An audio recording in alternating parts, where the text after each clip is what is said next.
बोलते हैं पढ़ोगे लिखोगे बनोगे नवाब, खेलोगे कूदोगे होगे खराब। लेकिन यहाँ मित्र पंचम भाव पे ये बातें बिल्कुल बेमानी लगती हैं। कारण कि खेलना कूदना भी पंचम भाव के हाथ आता है और पढ़ना लिखना भी पंचम भाव के हाथ आता है। यानी कि ओवरऑल इन सारी चीजों के लिए पंचम हाउस जिम्मेवार है। उतना ही नहीं है, और भी कई सारी चीजों के लिए जिम्मेवार है। मैं वन बाय वन बताता हूं। नमस्कार मित्रों, एस्ट्रोलॉजी स्टार्ट चैनल में आपका फिर से एक बार स्वागत है। दोस्तों, आज हम लोगों का ये सेशन जो है ना, वो फ्री कुंडली एनालिसिस का एक सेशन है, जिसमें हम लोग 12 भाव की स्थिति के बारे में जानेंगे और इसके प्रभाव जातक के ऊपर क्या पड़ते हैं, इसकी बहुत ही विशद व्याख्या करेंगे, बहुत ही डिटेल में डिफाइन करेंगे, जिससे आपकी क्लैरिटी आ जाएगी कि इन हाउसेस को क्यों हाउस बोलते हैं और इसका क्या बेनिफिट आपके जीवन पे है। अगर आपको आपकी कुंडली नहीं पता है तो बहुत सारी प्री हॉरोस्कोप रीडिंग के लिए साइटें बनी हुई हैं। आप गूगल पे लिखेंगे तो आपके पास में आ जाएंगी, जहां आप अपना date of birth, time of birth और प्लेस ऑफ बर्थ, ये 3 चीजें डालेंगे तो आपको फ्री कुंडली रिपोर्ट डाउनलोड करने का ऑप्शन मिलेगा वहां पे। और वहां से आप कुंडली की एनालिसिस इन डिटेल कर सकते हैं। जो बर्थ चार्ट की सिचुएशन है वो समझ में आ जाएगी और अब आप अपनी कुंडली निकाल लें। संगी, मैं 5वें भाव की व्याख्या करता हूं, उसको मैच करते जाएं अपने कुंडली में कि क्या वो मिलती हैं, और मिलती हैं तो क्या ये प्रभाव दिख रहा है। और अगर दिख रहा है तो यहाँ कमेंट बॉक्स में लिखिए कि कौन कौन से ग्रह आपके पंचम भाव में स्थित हैं और कौन से ग्रह की पंचम भाव पे दृष्टि है, अन्यथा आपके पंचमेश की प्लेसमेंट कहाँ है। तो मित्र, पंचम भाव को संतान भाव भी बोलते हैं, विद्या बुद्धि का भी भाव बोलते हैं, खेल कूद का भी भाव बोलते हैं। आपकी जो प्लेइंग कैपेसिटी है और प्लेइंग सेंस है, ये दोनों ही वहां से निकल के आती हैं। रिस्क टेकिंग कैपेसिटी भी पंचम हाउस ही डिफाइन करता है कि किसी आदमी में जो जुआ सट्टा लॉटरी से आमदनी होगी, कितना तक बियर करेगा वो, कितना तक लॉस के लिए वो तैयार है। क्योंकि जब तक आप लॉस के लिए तैयार नहीं होंगे, प्रॉफिट नहीं मिलेगी। तो आपको सिक्के के दोनों पहलू देखने पड़ेंगे। ये सारी चीजें जिनकी पंचम हाउस मजबूत होती हैं, उनके लिए बहुत सहज होता है। खास करके समझो कि अगर पंचम हाउस की बात मैं कर रहा हूं तो सिर्फ पंचम नहीं है ये, इसको पूरी कुंडली का मूल त्रिकोण भाव बोलते हैं, centre of the birth chart बोलते हैं। जो आपका नेटल चार्ट है ना, उसका जो केंद्र है वो ये पंचम भाव है। इसके अंदर ढेर सारी क्षमताएं छिपी हुई हैं।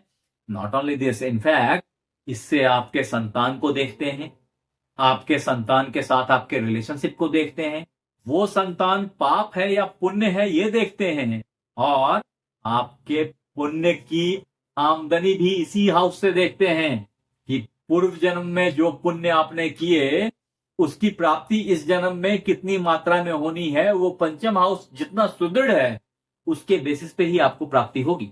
इतना ही नहीं है, आपकी प्यार मोहब्बत, लव लाइफ अगर देखी जाए, वो सब भी आपके पंचम हाउस से देखी जाती है। आपके प्यार में कितनी कशिश है ना, वो कशिश भी पंचम हाउस से निकल के आती है। आपकी जो खिलाड़ी बनने की क्षमता है वो भी पंचम हाउस से निकल के आती है। आपकी क्रिएटिविटी, जो रचनात्मकता है, वो पंचम हाउस जिनके अच्छे होते हैं उनकी क्रिएटिविटी बहुत हाई होती है, उनकी बुद्धि बहुत शार्प होती है, उन्हें सफलता बहुत आसानी से मिलती है। मैंने 3rd हाउस में सफलता को डिफाइन किया था, लेकिन इसका डायरेक्ट संबंध इस पंचम हाउस से है। क्योंकि जब आपकी रिस्क टेकिंग फैक्टर हाई हो जाएगी, जब आपकी प्लेइंग कैपेसिटी बढ़ जाएगी, जब आपकी बुद्धि बहुत तेजी से काम करेगी, तो ऑब्वियसली सफलता बहुत जल्दी मिलेगी। आपको पता चल जाएगा कि कहां हाथ डालना सही है, कहां हाथ डालना गलत है। ये सारी चीज आपको बुद्धि बताती है आपकी। तो ऐसे लोगों की बुद्धि बहुत प्रखर होती है, बहुत तीव्र होती है, जिनका पंचम हाउस अच्छा होता है। ऐसे लोगों में मनोरंजन जो है वो बहुत ही इंपॉर्टेंट फैक्टर होता है, क्योंकि कला के ये पारखी होते हैं और खुद भी बहुत अच्छे कलाकार होते हैं। ये पंचम भाव जो है ना, अगर शरीर में आपके बात की जाए कि कहाँ है, तो आपके नाभि से 2 उंगली ऊपर पंचम भाव माना जाता है। यहाँ पे मणिपुर चक्र का वास होता है और यहाँ पे रंग बीज जो है, रंग एक अक्षर है, रौ पे अनुस्वार, वो बीज मंत्र है। वो रंग बीज जो है वो मणिपुर चक्र निवास करता है। और अगर आपकी पंचम हाउस खराब है तो आप रंग बीज को यूज करके अपनी पंचम हाउस की स्ट्रेंथ को बढ़ा सकते हैं।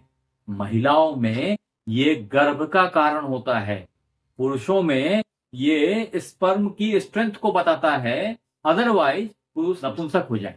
यही पंचम हाउस शारीरिक संबंध को बताता है। तत्पश्चात पीठ और रीढ़ की हड्डी जो है ना, वो भी पंचम हाउस के अधीन आती है। कहने का मतलब है, देखिए अगर बात को बारीकी से समझने की कोशिश करें तो ये रीढ़ की हड्डी जो राहु के कंट्रोल में है, वो भी इस पंचम हाउस के अधीन आ जाती है, जहां पे कि चपलता और तीक्ष्णता होती है, स्मार्टनेस होता है।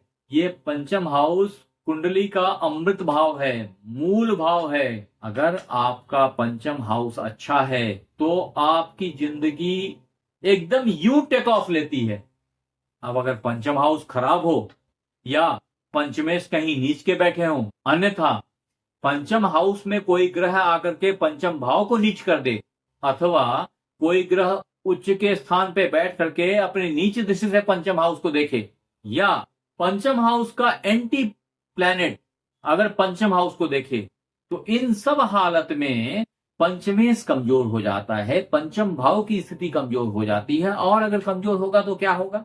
वो व्यक्ति रंगमंच पे कठपुतली बन के रह जाएगा, उसकी अपनी पोटेंशियल नहीं दिखेगी, वो हारा हुआ खिलाड़ी होगा, उसके बच्चों से उसके रिलेशंस अच्छी नहीं चलेंगी, संतान की कमी हो सकती है उसके पास में, उसकी क्रिएटिविटी मार खाएगी, विजन की कमी होगी, दिमाग की तीक्ष्णता नहीं होगी, कुंद होगा दिमाग, पेट खराब रहेगा, पेट में अल्सर हो सकते हैं, नपुंसकता देखी जा सकती है, महिलाओं में फ्रीक्वेंट एबॉर्शन देखे जा सकते हैं। ये सारी प्रॉब्लम जो है ना, ये पंचम हाउस से जन्य प्रॉब्लम्स हैं। मैंने आपको सॉल्यूशन पहले ही बता दिया कि अगर राम का नाम लें या रम बीज मंत्र का उच्चारण करें तो पंचम हाउस को ग्रेजुअली स्ट्रेंथन किया जा सकता है। अन्यथा आप कपाल भाती से भी पंचम हाउस को मजबूत कर सकते हैं। अगर ऐसा करते हैं तो नौकरी की प्राप्ति भी आसानी से हो जाती है। मित्र, अगर आपने हमारे चैनल को लाइक और सब्सक्राइब नहीं किया है तो कर लीजिए, कारण कि जब भी मैं ऑनलाइन लाइव आऊंगा ना, तो आपको एक पुश नोटिफिकेशन जाएगा, जिससे बेनिफिट ये होगी कि आपके जो प्रश्न मन में घूम रहे हैं वो आप इंस्टेंटली मेरे से क्लैरिफाई। आपसे फिर मिलता हूं अगले एपिसोड में छठे हाउस की फ्री कुंडली एनालिसिस करने के लिए। तब तक अपना ख्याल रखें। धन्यवाद।